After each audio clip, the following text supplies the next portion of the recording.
Gold, trusted gold buyers. మీరు తాకట్టు పెట్టిన బంగారాన్ని విడిపించి ఈ రోజు ఉన్న మార్కెట్ ధరకు కొనబడను.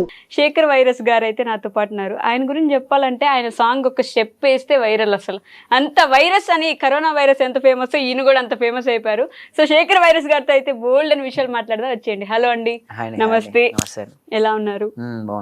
సో నన్ను అడగరా, మీరు బాగున్నారండి? బాగున్నాను శేఖర్ గారు. అంటే వైరస్ అనేది, కరోనా వైరస్ వచ్చాక అట్లా పెట్టుకుందామని పెట్టుకున్నారా వైరస్ అని? శేఖర్ అలా లేదండి, యాక్చువల్లీ కరోనా వైరస్ ముందే వైరస్ అని ఉంటది. వైరస్ అంటే దాని మీనింగ్ అంటే చాలా మంది నన్ను కూడా చాలా మంది అడుగుతారు, వ్యాప్తి చెందాలన్నా.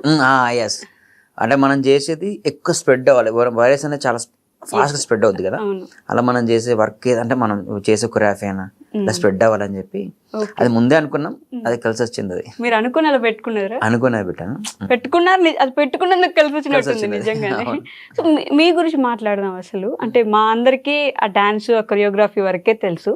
ఈ డాన్సర్ ఆర్ మాస్టర్ శేఖర్ గారు కాకుండా వెనకుండే పర్సన్ గురించి తెలుసుకోవాలనుకుంటున్నాం. అసలు మీరు ఎక్కడి నుంచి, మీ బ్యాక్గ్రౌండ్ ఏంటి? మాది కరీంనగర్ అండి. కరీంనగర్. కరీంనగర్. అమ్మ, నేను, తమ్ముడు, నాన్న చిన్నప్పుడే చనిపోయారు. ఓకే. చిన్నప్పటి నుంచి ఇక అంటే 10th వరకు స్కూల్ అంటే నేను మళ్ళీ అమ్మకు సపోర్ట్ చేసుకుంటూ హోటల్స్ లో వర్క్ చేశాను. అప్పుడే హోటల్స్ లో వర్క్ చేస్తూ 10th క్లాస్ చదివారా? 10th ఇంటర్ అండి. ఇంటర్ డిస్కంటిన్యూ చేశాను. ఇంటర్లో 10th వరకు చేస్తూ అమ్మ కూడా చిన్న చిన్న హెల్ప్ చేసుకుంటూ వర్క్ చేసుకుంటూ ఈ డాన్స్ అనేది నేను నేర్చుకుంటున్నా. స్కూల్ కి వెళ్తారు, ఈ హోటల్ పని చేస్తారు, నైట్ దాబాలని ఉంటాయి, అవునవును, అందులో వర్క్ చేస్తూ డాన్స్ అనేది నేర్చుకుంటా. ఓకే. అట్లా నేర్చుకుంటూ కంటిన్యూ చేసాం. దాని తర్వాత ఒక చిన్న ఆఫర్ వచ్చింది హైదరాబాద్లో, డాన్స్ బేబీ డాన్స్ అని. డాన్స్ బేబీ డాన్స్కి వెళ్ళాం. నెక్స్ట్ ఫైనల్స్ వరకు వెళ్ళాం. దాని తర్వాత నెక్స్ట్ నేను మళ్ళీ సత్యమాస్ దగ్గరికి వచ్చాను. సత్యమాస్ దగ్గరికి వచ్చాను. సత్యమాస్ బ్యాక్గ్రౌండ్ డాన్సర్గా చేశాను చాలా. దాని తర్వాత అసిస్టెంట్గా చేశాను. దాని తర్వాత డీలో కంటెస్టెంట్గా చేశాను. D6 ఆ టైంలో కంటెస్టెంట్గా చేశాను. దాని తర్వాత మూవీ కార్డ్ తీసుకున్నాను, అయిపోయింది. మూవీ కార్డ్ అయిపోయింది. చాలా గణేష్ మాస్టర్కి, భాను మాస్టర్కి వాళ్ళందరికీ అసిస్టెంట్గా చేశాను. చేసి ఎగ్జాక్ట్లీ లాక్డౌన్, మన కరోనా లాక్డౌన్ ముందు అక్కడ వర్క్ యాక్చువల్ మూవీస్ చాలా తగ్గిపోయాయి అన్నట్టు. వర్క్ ఎక్కువ లేదు. మాస్టర్స్ ఎక్కువ ఉన్నారు, అప్పుడే నాకు మ్యారేజ్ అయింది. ఇంట్లో ఆమెను పోషించాలని ఏం చేయాలి అర్థం కాక కరీంనగర్లో ఆయన స్కూల్స్, కరోనా అయిపోయిన తర్వాత స్కూల్స్ స్టార్ట్ చేసాం. ఒక ఫోక్ సాంగ్ చేశాను. అది గున్న గున్న మామిళ్ళలో ఒక సాంగ్ ఉంటది, తెలుసు. ఆ సాంగ్ చేశాను. ఆ సాంగ్ చాలా పెద్ద హిట్ అంది, డాన్స్ తోనే చాలా పెద్ద హిట్ అంది. దాని తర్వాత నుంచి ఇప్పటికైతే కంటిన్యూ యాన్యువల్ డేస్ కి మీరు డాన్స్ మాస్టర్ చేశాను. అక్కడ చేస్తూ ఫోక్ సాంగ్ చేశారా? అవునను, మీ అంతటి మీరు ఓన్ కాదు, వేరే ఫ్రెండ్ది ఫోక్ సాంగ్ చేశాను. అది మంచి హిట్ అయింది ఆ సాంగ్. దాని వల్ల కంటిన్యూ నాకు వేరే వాళ్ళు సాంగ్స్ చెప్పడం, చేయడం అట్లా కంటిన్యూ ఈ ప్రెసెంట్ అయితే ఈ పొజిషన్ వరకు వచ్చాను. ఓకే. అంటే మదర్ కి సపోర్ట్ చేయడం కోసం ముందు అక్కడ మొదలు పెట్టారు. డాన్స్ నేర్చుకోవడానికి మనీ ఉండిందా మరి అప్పుడు? డాన్స్ ఓన్ అండి. మైకేల్ జాక్సన్ వీడియో చూస్తూ నేను ఎట్లా అంటే మన ఏదైనా హోటల్ వర్క్ చేస్తే మనకు అప్పుడు ఎంత 20-30 రూపీస్ వచ్చేది. అంతేనా? అంతే. పర్ డే మొత్తం ఒక రోజు మొత్తం వర్క్ చేస్తే, నైట్ అంతా వర్క్ చేస్తే 30 రూపీస్ ఇచ్చారు నాకు అప్పుడు. అందుకే 20 రూపీస్ అమ్మకి ఇచ్చి 10 రూపాయలు బెంచ్ ఉండి ఆ సీడీ ఉండేది, సీడీ ప్లేయర్ ఉండేది, క్యాసెట్లు కొనుక్కొని వచ్చి మైకేల్ జాక్సన్ వీడియోలు చూసుకుంటూ నేనే నేర్చుకోవడం. అంటే మరీ పేద కుటుంబంలో నుంచి వచ్చారు. ఓకే అండి, పేద కుటుంబం అంటే పేద కుటుంబం అండి. అంటే నాన్న చనిపోయారు, అవునవును, నాన్న లేడు, అమ్మ, నేను, తమ్ముడు చదువుకుంటున్నప్పుడు నేను కూడా చదువుకుంటూ వర్క్ చేసుకుంటా అమ్మకు సపోర్ట్ ఉన్నా. మరి చదువు ఎందుకు ఆపేసారు తర్వాత? ఇక ఈ ఫీల్డ్కి వచ్చాం కదండి, డాన్స్ ఫీల్డ్. అప్పటి నుంచే డాన్స్ అంటే చిన్నప్పటి వచ్చాను, చిన్నప్పటి నుంచే డాన్స్. మైకేల్ జాక్సన్ గురించి చూసి ఆయన లాగా డాన్స్ చేస్తా ఉండాలి. గురువా? గురువు అయినా ఏకలవ్యుడు అంటారు కదా, అట్లా ఒకసారి చూసినా, ఒకసారి ఆయన దగ్గరికి వెళ్ళకపోయినా మనం ఆయన వీడియోలు చూసుకుంటూ నేర్చుకోవడం. ఓకే. అక్కడి నుంచి మొదలు పెట్టారు. ఒక్క ఫోక్ సాంగ్ టర్న్ చేసేసింది జీవితాన్ని. ఫోక్ సాంగ్ అంటే నాకు అంత అన్నం పెట్టింది ఫోక్ సాంగ్. యాక్చువల్లీ పెళ్లి చేసుకున్నారు, వెంటనే ఒక ఫోక్ సాంగ్ పడింది, అన్ని కలిసి వచ్చాయి అప్పటి నుంచి. సో ఫోక్ సాంగ్స్ అంటే బేసిక్ గా ఫోక్ సాంగ్ హిట్ అయినా ఒక 10, 20, 30, 40, 50 మిలియన్ వచ్చినా ఆ చేసిన హీరోయినో లేకపోతే పాడిన సింగరో బాగా ఫేమస్ అవుతారు. కానీ కొరియోగ్రాఫర్ ఎవరు అనేది అసలు చాలా మందికి తెలియదు, పట్టించుకోరు కూడా. ఆ విషయం అనిపించినప్పుడు, అంటే నేను చేసిన స్టెప్స్, నా స్టెప్స్ అవి వాళ్ళంతా ఫేమస్ అయ్యారు, నన్ను ఎవరు పట్టించుకోలేదు అని ఎప్పుడైనా అనిపిస్తుంది? అట్లే లేదండి. యాక్చువల్లీ ఒక్కటి ఉండే అండి. యాక్చువల్లీ అంటే అంటే ప్రతిదీ నేను ఏది ఉన్నా కూడా నా ఇన్స్టా నుంచి నేను అప్లోడ్ చేసేవాడిని. ఓకే శేఖర్ వైరస్ అని ఇన్స్టా నుంచి అప్లోడ్ చేసేవాడిని కదా. నా నేమ్ బయటికి రావాలని చాలా ఉండే. నేను కనబడద్దు, ఎవరు కనబడద్దు, నా నేమ్ పోయిన వాళ్ళందరికీ అదొక్కటి బాగుండే, అలా పెట్టుకున్నా. కానీ ఒకరోజు మంగ్లీ అక్క ఐడియా ఉంది కదా, తెలుసు. మంగ్లీ అక్కతో షూట్ చేస్తాను, బాయిలోన బల్లి బల్లికే సాంగ్ ముందు చేస్తాను. అక్కన్నది, నువ్వు కనబడు శేఖర్, నువ్వు చేసేది చాలా బాగా చేస్తావు, నువ్వు మంచిగా చేస్తావు కదా, అంటే ఆర్టిస్ట్ల కన్నా నువ్వు చేసే బాగా మంచిగా కనిపిస్తావు కదా, మూమెంట్ మంచిగా కనిపిస్తావు కదా, నువ్వు చేయి, నువ్వు కనబడు అని చెప్పి అన్నది. ఆ బాయిలోన బల్లి బల్లికే సాంగ్ అప్పటి నుంచే నేను యాక్చువల్లీ నేను కనిపించడం, అంటే అప్పటిదాకా ఆర్టిస్ట్ల వీడియోలు తీసి నేనే పెడుతుండే, వాళ్ళకి నేర్పించి ఆ వీడియోస్ పెట్టేవాడిని కదా. అప్పటి నుంచి నేను చేసా. ఆ ఒక్క బాయిలోన బల్లి బల్లికే రీల్ ఒక్కటి చేసి పెట్టాను, అది బాగా వైరల్ అయింది. అప్పుడు నెక్స్ట్ అప్పటి నుంచి నేను కనిపిస్తాను ఎక్కువ. కానీ వరుసగా డీలో స్టార్ట్ చేశారు, ప్రతి సీజన్కి వెళ్ళారు, ఒక్కొక్కరికి అసిస్టెంట్ చేశారు. ఒకసారి కూడా వద్దులే ఇంకా ఆపేద్దాం, ఇంకేదైనా చూసుకుందాం అని అనిపించలేదు? అలా ఏం లేదండి, ఇది చిన్నప్పుడు మనకు వచ్చి అంటే మధ్యలో వచ్చిందంటే వెళ్ళిపోద్దండి. చిన్నప్పటి నుంచే ఉంది కదా అది, ఇప్పటికీ ఇంకా నేను నా గోల్ ఏంటంటే ఒక 55 years వరకు చేయాలి డాన్స్. 55 years వరకు డాన్స్ చేసేవాళ్ళు అంతే. అమౌంట్ వస్తుందా దాని వల్ల సంపాదిస్తున్నామా లేదు కానీ నేను చేయాలి అలా కోరిక ఉంది, ఒకటి చేసుకుంటూ ఉండాలి, డాన్స్ మాత్రం చేయాలి, డాన్స్ చేయాలి. బట్ ఎలా ఉండింది ఆ రోజుల్లో? అంటే డీలో చేయడం, మాస్టర్స్ వెనక అసిస్టెంట్ గా చేయడం మామూలుగానే ఉండేది? అంటే డి మాస్టర్స్ గురించి పట్టించుకోరు అసలు, డాన్స్ మాస్టర్స్ అంటే వాళ్ళ లైఫ్ ఒకలా ఉంటుంది, స్టేజ్ మీద 3 నిమిషాలు డాన్స్ చేస్తే నవ్వుతూ కనిపిస్తారు కానీ వాళ్ళ జీవితంలో ఎంత బాధ ఉన్నా అసలు ఎవరికి అర్థం కాదు, ఇలా మాట్లాడుతూ ఉంటారు. మేము వినేదంతా నిజమా అంటారా? అవునండి, చాలా మంది మాస్టర్స్ అన్నారు. ఇప్పుడు శేఖర్ మాస్టర్ ఎంత కష్టపడ్డారు తెలుసా? మాకు తెలుసు. జానీ మాస్టర్ అయితే ఇప్పుడు మేము చూసాం కదా, జానీ మాస్టర్ నా చిన్నప్పని చూస్తున్నదా మాస్టర్ని, ఆయన ఎంత కష్టపడొచ్చారో నా కళ్ళ నిండా చూసాను నేను. అంటే నేను వాళ్ళకి తెలియకపోవచ్చు కానీ వాళ్ళు మాకు తెలుసు కదా, అంత కష్టపడొచ్చారు. వాళ్ళు ఊరికి రాలేదు అంత పొజిషన్. అంటే మేము ఎలా అంటే డాన్స్ అనేది కష్టంతో ఎప్పుడు తీసుకోవాలండి యాక్చువల్లీ. అంటే అది సరే ఈరోజు మనం షూట్ చేస్తేనే డబ్బులు వస్తాయి అనేలాగా లేదు. ఈ ఒక్కరోజు షూట్ చేసి ఆ సాంగ్ హిట్ అయితే 1 month మొత్తం దాన్ని ఎంజాయ్ చేస్తాం మేము. నెక్స్ట్ ఇంకో సాంగ్ హిట్ అయ్యే వరకు అదే దాన్ని ఎంత సంపాదించాం, మాకు తిన్నామా తినలేదా అదేం ఎక్కువ ఆలోచించాం. ఎవరైనా సరే డాన్స్ ఇష్టపడే వాళ్ళు ఎప్పుడు అట్లా ఆలోచించరు. డాన్స్ అంటే ఇష్టం కాబట్టి చేసుకుంటూ పోతారు. డాన్స్ అని అందరికి ఇష్టం, మీకు ఇష్టం కదంటే? లేదండి, నాకు డాన్సే రాదు. రాకుండా ఇష్టమా కదా? చూడడానికి ఇష్టం, నాకు నేను చేయలేను కాబట్టి కష్టమే. ఇంకా అందరికి రాదండి బాబు, నిజంగా అది మాత్రం. సో ఫోక్ సాంగ్ స్టార్ట్ చేసిన తర్వాత ఫస్ట్ సాంగే అంత హిట్, మరి నెక్స్ట్ సాంగ్ రావడానికి టైం పట్టింది అప్పుడు మీకు? లేదండి, దాని తర్వాత హిట్ అవ్వడానికి చాలా కష్టపడ్డాను. ఒక్క సాంగ్ హిట్ అవ్వలేదు. దగ్గర నేను ఒక 50-60 సాంగ్స్ చేశానండి. అంటే వెళ్తున్నాయి ఒక 10 million 5 million. నా గోల్ అలా కాదు, మినిమం 100 million వెళ్ళాలి నేను చేసిన సాంగ్ అని చెప్పి చాలా కష్టపడ్డా. కెమెరా పట్టినడే సాంగ్ అని ఒకటి వచ్చింది, ఐడియా ఉందా? కెమెరా పట్టినడే సీమ దసరా సిన్నోడు, అది ఇన్స్టాలో ఫుల్ మొత్తం కడి చేస్తే ఆ సాంగ్ నుంచి నెక్స్ట్ ఆగమ్మ ఆగరాధన సాంగ్ వచ్చింది. దాని తర్వాత శనగశీల నిలబడే సాంగ్, దాని తర్వాత ఓపిలగా వెంకటేష్ 100 million. ఓపిలగా వెంకటేష్ అసలు ఊపింది ఇన్స్టాగ్రామ్ లో, ఒక నెల మొత్తం అదే ఉండింది కదా. రానుబొమ్మ ఇలా కంటిన్యూ, అంటే ఒక 20-30 సాంగ్స్ వరకు 100 million సాంగ్స్ ఉన్నాయి. రీసెంట్ గా రానుబొమ్మ 900 million దగ్గరలో ఉంది. 900 million. ఇంకొంచెం అటు ఇటు ఇంకొంచెం ఒక్కొక్క 1-2 months అయితే బుట్టబొమ్మ సాంగ్ ప్రెసెంట్ టాప్ లో ఉంది. ఆ సాంగ్ ను కూడా దాటేస్తుంది. 1 billion మన ఫోక్ సాంగ్ తెలిగిపోయిందంటే అసలు ఫోక్ సాంగ్స్ కి ఇంత ఆదరణ వస్తుంది అసలు ఎక్స్పెక్ట్ చేయాలండి. రానుబొంబాయి రాను సాంగ్ అంతే వెళ్తుందని అసలు ఎక్స్పెక్ట్ చేయాలి. వెళ్తుందని తెలుసు కానీ రానుబొంబాయి రాను బ్యాక్ అండ్ స్టోరీ కావాలి మాకు, అసలు ఎలా జరిగింది ఆ షూట్? అది యాక్చువల్లీ ఫస్ట్ రామరాతో నాకు సాంగ్ పంపించారు. ఎగ్జాక్ట్ ఒక 1-2 days ముందు సాంగ్ పంపించారు. మాస్టర్ కాన్సెప్ట్ నాకు ఊకే ఫోన్ చేస్తాను. ఓకే రాము నేను చెప్తాను. ఎగ్జాక్ట్ మార్నింగ్ షూట్ టైంలో నేను సాంగ్ ని రాము ఫోన్ చేసాను. రాము పలానా ఇలా మార్కెట్ ఉంటుంది, ఇలా క్యారెక్టర్స్ ఉంటాయి, ఇలా ఉంటాయి, నాకు అర్థం అవట్లా. సరే మాస్టర్ మీరు ఏదో చేస్తారు, ఏదో జిమ్కి వేస్తారు చేసానని చెప్పి అన్నాడు. మార్నింగ్ రిహార్సల్ చేస్తామని చెప్పి అన్నాడు. రిహార్సల్స్ యాక్చువల్లీ ఓపిలగా వెంకట రానుబొంబాయి రాను మూమెంట్ ఉంది కదా, ఆ స్టెప్ అయితే స్టెప్ ఉంది కదా, అది ఎక్కడి నుంచి వచ్చింది చెప్తే ఇంతవరకు ఎవ్వరికి తెలియదు.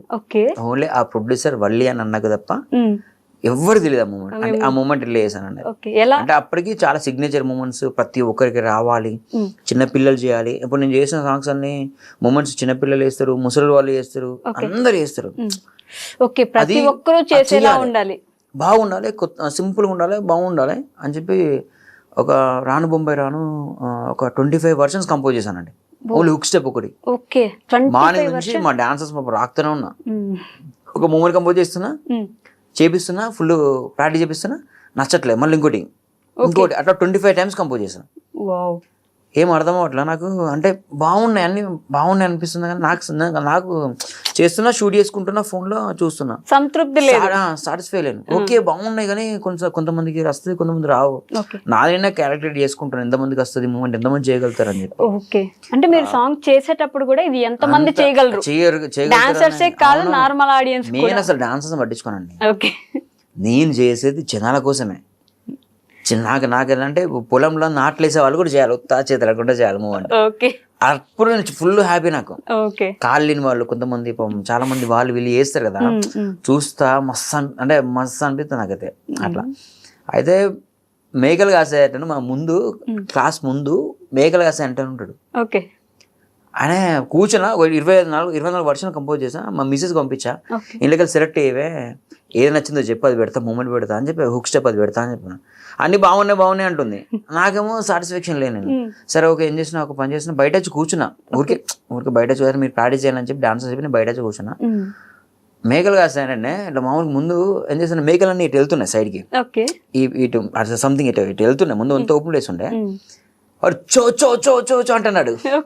మేకలు కాసాను చూసినా, అదే నాకు భలే అనిపించింది యాక్చువల్లీ, ఇది గమ్మతుంది అని చెప్పి ఊరుతున్నాడు. ఫాస్ట్గా వచ్చిన లోపలికి వచ్చిన, అరే రండ్రా అని చెప్పి డాన్స్ అందరూ చెప్పేసి, అరే ఈ మూమెంట్ చేయండి అని చెప్పిన. అరే అని ఊరుతున్నాడు కదా, కొంచెం నేను ఆ స్టైల్ కొంచెం మార్చిన, బాడీ లాంగ్వేజ్ కొంచెం ఆ చిన్న బాడీ లాంగ్వేజ్ మార్చి, ఓ రాను బొంబాయిగా చిన్న అది పెట్టినా బాగుంది. అయితే స్ట్రేట్ చేశారు అది యాక్చువల్లీ, ఇట్లా కాదు సైడ్ చేద్దాం, ఒక సైడ్ చేద్దాం అని చెప్పి. నెక్స్ట్ ఆ కెమెరా రాను అని కెమెరాలో కచ్చుకుంటూ వెళ్తుంటారు కదా, రీల్ వైరల్ అయింది కదా, అట్లా వచ్చి చేసి అప్పుడు షూట్ చేసి, సరే క్లాస్లో షూట్ చేసి పెడతాం కదా, క్లాస్లో వద్దని చెప్పి ఆ మేఘల శాతాన్ని పిలిపించిన. నాకు అంటే అక్కడ చెట్టు కింద కూర్చున్నాడు, సమ్మర్లో అనుకుంటుంది, రా అని చెప్పిన. వాడు వచ్చిండు, నీకు టీ తాగిపిస్తా అని చెప్పిన, ముసలాయనకు టీ తాగిపిస్తా, 20 రూపాయలు ఇచ్చిన. 20 రూపాయలు ఇచ్చి అన్న టీ ఇట్లా బాబు టీ తాగు అని చెప్పి కూర్చోబెట్టి, ఆయన కూర్చోబెట్టి చిన్న రీల్ కూడా తీసి అప్లోడ్ చేసిన. సాయంత్రం వరకు వైరల్ అయింది. సాయంత్రం వరకు ఒక 500 రీల్స్ అయిపోయినాయి, అందరు ఫుల్ వెళ్ళిపోయింది షేర్స్. నెక్స్ట్ రామ్ వాళ్ళు వచ్చిళ్ళు, మాస్టర్ అద్దరిపోయింది, ప్రొడ్యూసర్ లిఖిత ఆర్టిస్ట్ ఉంది కదా, మాస్టర్ అద్దరిపోయింది, మాస్టర్ బాగుంది, మాస్టర్ బాగుంది, మాస్టర్ బాగుంది, మాస్టర్ బాగుంది, ఇదే మొత్తం. టీ తాగిచ్చా అంటే ఆయనకు చూపించి మీరు వీళ్ళ రికార్డ్ చేసా, అంటే తన అక్కడ కూర్చోబెట్టా, ఆ ఫ్రేమ్ లో కూర్చోబెట్టి మా డాన్సర్స్ తో తీసా షాట్, అది తీసి అప్లోడ్ చేశాను. అప్లోడ్ చేశాక అది ఈవినింగ్ వరకు వైరల్ అయిపోయింది. అది ఆఫ్టర్నూన్ ఏమో షూట్ చేసి అప్లోడ్ చేసాను ఇన్స్టాగ్రామ్ లో, ఈవినింగ్ వరకు వైరల్ అయిపోయింది అది ఫుల్. మార్నింగ్ నుంచి ఇక దానికి అయిపోయింది ఇప్పటి వరకు స్టిల్. ఇప్పుడు కూడా ఇన్స్టాగ్రామ్ లో చాలా రీల్స్ వస్తుంటాయి కదా, ఆ సాంగ్ ఆ స్టెప్ ఆ హుక్ స్టెప్ కి మేకలైన ఇంతవరకు ఎవరు చెప్పలే ఆ విషయం. అంటే మీ ప్రతి సాంగ్ లో అలా ఒక సిగ్నేచర్ స్టెప్ ఉంటది, అదే అండి, ప్రతి ఒక్కరు వేయడానికి ఇన్స్టాగ్రామ్ లో రీల్స్ చేయడానికి అనుకూలంగా ఉండేలాగా. గోపిలగా వెంకటేష్ స్టెప్ కూడా ఉంది, ఐడియా ఉందా? గుర్తులేదండి నాకు. గోపిలగా వెంకటేష్ ఆ సాంగ్ గుర్తుంది నాకు, హుక్ స్టెప్ కూడా హుక్ స్టెప్ చాలా వైరల్ అయింది. ఓకే, అది ఆల్రెడీ షూట్ అంతా అయిపోయింది, ప్యాకప్ చేసినాం, షూట్ ప్యాకప్ అయిపోయింది. ప్యాకప్ అయిపోయిన తర్వాత నాకెందుకు సాటిస్ఫాక్షన్ లేక మళ్ళీ అప్పుడప్పుడు స్పాట్ లో కంపోజ్ చేసి మొత్తం ప్యాకప్ అయిపోయింది. కెమెరాలు మొత్తం లగేజ్ అంతా ఎక్కిచ్చేసారు వాళ్ళు, కెమెరాలన్నీ ప్యాక్ చేశారు. అందరు ఆర్టిస్టులు అందరూ జస్ట్ వెళ్ళిపోయి డాన్సర్ల కార్లో కూర్చున్నారు. ఆర్టిస్ట్ కూడా వెళ్ళిపోయి కూర్చుంటది, కానీ కొన్ని ఫొటోస్ తీయమని చెప్పి చెప్పినాం, వేరే కెమెరాతో ఫొటోస్ కొన్ని తీయమని చెప్పి చెప్పినాం. ఆ గ్యాప్ లో మళ్ళీ పిలిచి మళ్ళీ షూట్ చేసాం, అది వైరల్ అయింది. ఓకే, మళ్ళీ మార్చేసి మళ్ళీ షూట్ ప్యాకప్ అయిన తర్వాత చేసిన షూట్ ఆ మూమెంటే వైరల్ అయింది. ఓకే, అలాంటి ఆలోచనలన్నీ ఒక్కొక్కరిని ఎతుకుతా ఉంటారా మీరు? ఎవరిని చూస్తే వస్తుంది, వాళ్ళు ఏం చేస్తున్నారు, ఇప్పుడు వాళ్ళు నడిచేది కూడా మీరు గమనిస్తూ ఉంటారు. అండి, అంతే కదా. ఓకే, ఇప్పుడు అంటే మెయిన్ ఆడపిల్లలు ఎంతవరకు చేయగలుగుతారు మూమెంట్, అంటే బాగా హెవీ కాకుండా మరీ కాకుండా సింపుల్ గా వాళ్ళకి వచ్చేలాగా చేస్తేనే మనం సక్సెస్. యాక్చువల్లీ మనకు వచ్చింది చేయడం కాదు, వాళ్ళకి వచ్చేలాగా చేస్తేనే మనం సక్సెస్ అవుతాం. శేఖర్ వైరస్ గారు ఒక సాంగ్ యాక్సెప్ట్ చేయడానికి ఒక 4 నెలలు టైం తీసుకుంటారు. కొంచెం లేజీ పర్సన్ అని అంటా ఉంటారు. అంటే నిజంగానే ఒక సాంగ్ యాక్సెప్ట్ చేయడానికి మీకు 4 నెలలు టైం కావాలంటారు? అట్లా లేదండి, 4 months అని కాదు, కానీ ఇప్పుడు ఒక సాంగ్ మనం ప్రొడ్యూసర్ నమ్మి మన దగ్గరికి వస్తారు, సరే వచ్చేస్తాం కదా మనం 1 week లో షూట్ పెట్టేసుకుంటే నాకు ఇంత డబ్బులు వస్తాయి కదా అని చెప్పి నేను పెట్టుకున్నాను. ఓకే, టైం తీసుకుంటాను. యాక్చువల్లీ సాంగ్ బాగుందంటే మాత్రం ఇంకా చాలా టైం తీసుకుంటా, వెయిట్ చేపిస్తా ప్రొడ్యూసర్ నాగండి అన్న చేద్దాం, బాగా చేద్దాం ఓకే అని అట్లా ఎక్కువ టైం తీసుకుంటాను. ఇప్పుడు 1 week లో షూట్ పెట్టేసుకుంటే నాకు ఇమీడియట్ నాకు అమౌంట్ వచ్చేస్తాయి. అవును, డబ్బుల కోసం కాదు కదా, సాటిస్ఫాక్షన్ సాంగ్ వాళ్ళకి మంచిగా ఉండాలి, మీకు మంచిగా ఉండాలి. అలా అయితేనే కదా బాగుంటుందండి. చేయాలంటే డైలీ ఒక సాంగ్ ఉంటుందండి, ఓకే, డైలీ ఒక సాంగ్ ఉంటుంది చేసుకుంటూ వెళ్ళాలంటే. అదేలేండి. రాను ముంబైకి రాను ఎన్ని రోజులు పట్టింది? 2 days అండి. యాక్చువల్ ఫస్ట్ షూట్ 1 day చేసాం. ఓకే, 1 day షూట్ చేసిన తర్వాత ప్రోమో చాలా రీచ్ ఎక్కువ వచ్చింది. యాక్చువల్లీ ఎండింగ్ ఇప్పుడు మీకు చూసారా రాను ముంబై మొత్తం సాంగ్ కుండల పోర్షన్స్, అవునవును, ఆయనకి ఒక ఫ్లెక్స్ వస్తుంది అమ్మాయిది, నెక్స్ట్ స్వామి అనుకుంటే పెళ్లి గెటప్ వేసుకొని ఉన్నారు, అవంతా సెకండ్ మళ్ళీ షూట్ చేసాం, అది రీషూట్. రీషూట్ చేశారా? యాక్చువల్లీ ప్రొడ్యూసర్ ముందు సాంగ్ వేశారు, ఆ సాంగ్ ఫ్లాప్, అది డిజాస్టర్. అది ఆ ప్రొడ్యూసర్ రామరావుతో వీళ్ళందరితో చేసాం మేము, అది ఘోరంగా చాలా డిజాస్టర్ అయిపోయింది. దానిలో 6 lakhs వరకు ఖర్చు అయ్యింది, 5-6 lakhs అప్పుడే ఖర్చు అయింది. ఓకే, అంటే చేసాం మేము, ఎక్స్పెక్టేషన్ పెట్టుకొని చేసాం, అది ఫ్లాప్ అయింది సాంగ్, అది అంత రీచ్ అవ్వలేదు. సెకండ్ సాంగ్ చేసేటప్పుడు కూడా ప్రొడ్యూసర్ అంటే 1 day చేద్దాం మాస్టర్, అది 2 days చేసాం సాంగ్, ఇది 1 day రాను బొమ్మ 1 day చేద్దాం, కొంచెం చూసి చేద్దాం అని చెప్పన్నాడు. సరే ఓకే అని చెప్పి హాఫ్ డే మాత్రం మార్కెట్ సెక్షన్ లో చేసాం, మార్కెట్ ఉంది కదా బెంగళూరు మార్కెట్ లో చేసాం. మార్కెట్ లో ట్రాఫిక్ ఉంటుంది, చాలా ట్రాఫిక్ ఉంటుంది, చాలా క్రౌడ్ ఉంటారు. అందులో మనకు చాలా ఇబ్బంది అయింది ఫస్ట్ డే. మనం ఓన్లీ నేను పల్లవి పోర్షన్ ఓన్లీ 30% తీయడానికే నాకు ఈవినింగ్ 4 అయింది. ఆ 4 నుంచి లంచ్ బ్రేక్ లేదు, ఆ 4 నుంచి 6 వరకు లైటింగ్ పోతుంది, ఆ 6 వరకు పాట మొత్తం కంప్లీట్ చేసా. ఆ 2 hours లో పాట మొత్తం కంప్లీట్ చేసి పల్లె తీయడానికి నాకు అంత టైం పట్టింది, అంత క్రౌడ్ లో తీయడానికి. నెక్స్ట్ బయటికి వెళ్ళిపోయి పొలాలలో అక్కడ ఇక్కడ తీసేసాం. ఎడిటింగ్ చేసిన తర్వాత సాటిస్ఫాక్షన్ అంటే పల్లె పోర్షన్ అంతా బాగుంది, ఏం చేస్తాం, ఒక పని చేద్దాం, ప్రోమో రిలీజ్ చేద్దాం, ప్రోమో మంచి రీచ్ వచ్చింది అనుకో మరి రీషూట్ చేద్దాం అని చెప్పి ముందే అనుకున్నాం. యాక్చువల్లీ ప్రోమో పెట్టినాం అంతే, 1 day, సెకండ్ డే నుంచి వెళ్ళిపోయింది ఇట్లా ఇన్స్టాగ్రామ్ లో, యూట్యూబ్ లో చాలా పెద్ద రీచ్ వచ్చింది. చాలా అంటే ఫస్ట్ టైం తెలుసు అంత రీచ్ రావడం ఏ పడగలేదు. ఫోక్ సాంగ్ లో అంత రీచ్ వచ్చింది. కట్ చేస్తే నెక్స్ట్ డే ప్రొడ్యూసర్ నేనే చెప్పా, అన్న చేద్దాం, రీషూట్ చేద్దాం, చాలా మీరు ఎంతైనా పెట్టండి, పైసలు వచ్చేస్తాయి, దానికి డబ్బులు వచ్చేస్తాయి, కాన్ఫిడెంట్ గా పెట్టేసేయండి, నేను మంచి బాగా చేద్దామని చెప్పా. వాళ్ళు కూడా ఓకే అని వాళ్ళు కూడా మాట్లాడుకున్నారు, డిస్కషన్ చేసుకున్నారు. నెక్స్ట్ ఒక 1 week తర్వాత మళ్ళీ రీషూట్ చేసాం. దానిలో ఈ పోర్షన్స్ అన్ని యాడ్ చేసాం, ఇక కొంచెం మంది క్రౌడ్ యాడ్ చేయడం, ఈ కుండలు అవన్నీ తీసుకురావడం, ప్రతిదానికి అమౌంటే కదండి. కుండలు చేసే అతను కుండలు తీసుకొచ్చి ఇక్కడ పెట్టాలన్నా అమౌంటే ఖర్చు అవుద్ది, ప్రతిదానికి అమౌంట్ ఖర్చు అవుద్ది. అట్లా మనకి ఏంటంటే అట్లా మళ్ళీ కొంచెం ఎక్కువ ఖర్చు అయింది. ప్రెసెంట్ అయితే అది 900 million అంటే అసలు పెట్టిన దానికి ట్రిపుల్ వచ్చేసి ఉంటది కదా.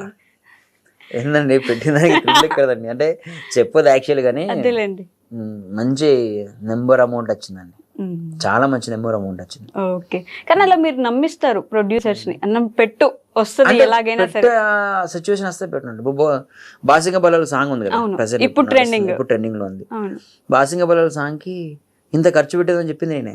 ఓకే, ఎంత అయింది బాసింగ బలాలు మొత్తం ఓవరాల్ గా మాకు 11 lakhs అయిందండి. 11 లక్షలు నేను తీసుకున్నాను మొత్తం షూట్. 11 లక్షలలో ఆర్టిస్ట్ నా పేమెంట్, కెమెరామెన్ల పేమెంట్, మొత్తం టోటల్ సెటప్ గిటప్, ప్రాపర్టీ గీపర్టీ, రియాల్సెస్, వాళ్ళ ఫుడ్ ఖర్చు మొత్తం నేనే. మొత్తం ఇంత అమౌంట్ తీసుకుని మొత్తం టోటల్ వేసాను. 11 లక్షలు దానికి ప్రమోషన్స్ అన్ని నేనే వేసాను, మొత్తం బయట ప్రమోషన్స్ వేయించడం అది అంతా పెట్టి చేసాము. ఓకే అండి, ప్రొడ్యూసర్ హ్యాపీ, ఫుల్ మామూలు హ్యాపీగా. బాషింగ్ అసలు ఇన్స్టాలో అది ట్రెండింగ్. ఆ పాట కూడా అంటే దాన్ని మీరు చెప్పండి, ఉత్తా చేతులని మాట్లాడుకుంటూ వచ్చి గాజులు వేయడం చెప్పి అక్కడి నుంచి పెళ్లి